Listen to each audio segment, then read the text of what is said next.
Deadline পার ভাঙা হলো শওকত মোল্লার ছেলের বেআইনি ক্যাফে। বুলডোজার নিয়ে এসে ভাঙা হয় শওকত মোল্লার ছেলের বেআইনি ক্যাফে। ক্যানিংয়ের মৌখালীতে মাতলা নদীর চর দখল করে তৈরি হয়েছিল ক্যাফে অরণ্যের কূলে। ঘটনাস্থলে হাজির এসডিপিও ক্যানিংয়ের নেতৃত্বে বিশাল পুলিশ বাহিনী।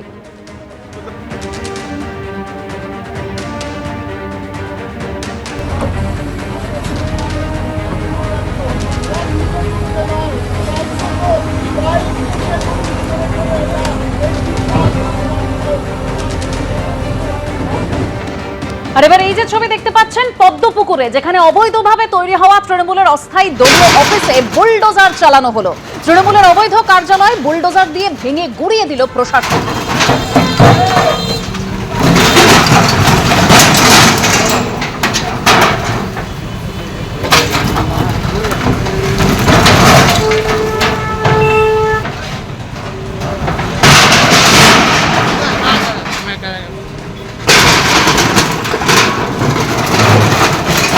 হাওড়া সদরের তৃণমূল যুব কংগ্রেসের প্রাক্তন সভাপতির ঘনিষ্ঠের অফিসে চলল বুলডোজার। কৈলাস মিশ্রের ঘনিষ্ঠ নেতা সুরজিৎ চক্রবর্তীর অফিসে চলল বুলডোজার।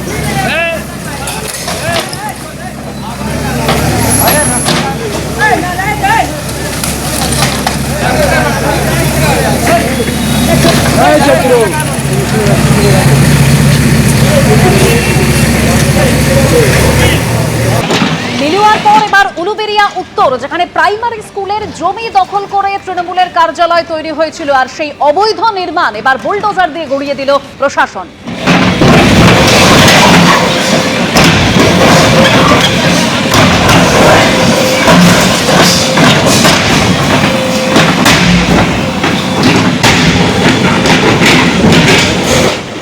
নির্ভয়া থেকে অভয়া, অনেক তিক্ত অভিজ্ঞতা।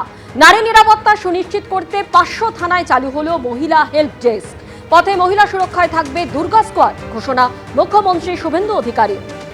বর্তমান সরকারের যে সমস্ত জিনিস অগ্রাধিকারের জায়গায় রয়েছে, সেই অগ্রাধিকারের 1 নম্বরে রয়েছে নারী সুরক্ষা এবং কন্যাদেরকে প্রয়োজনীয় নিরাপত্তা প্রদান করা।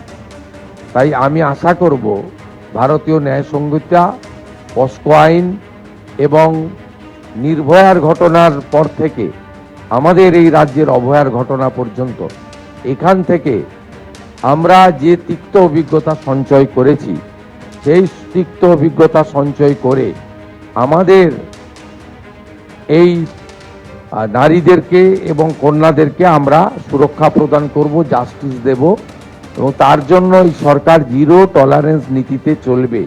এবিপি আনন্দ, এগিয়ে থাকে, এগিয়ে রাখে।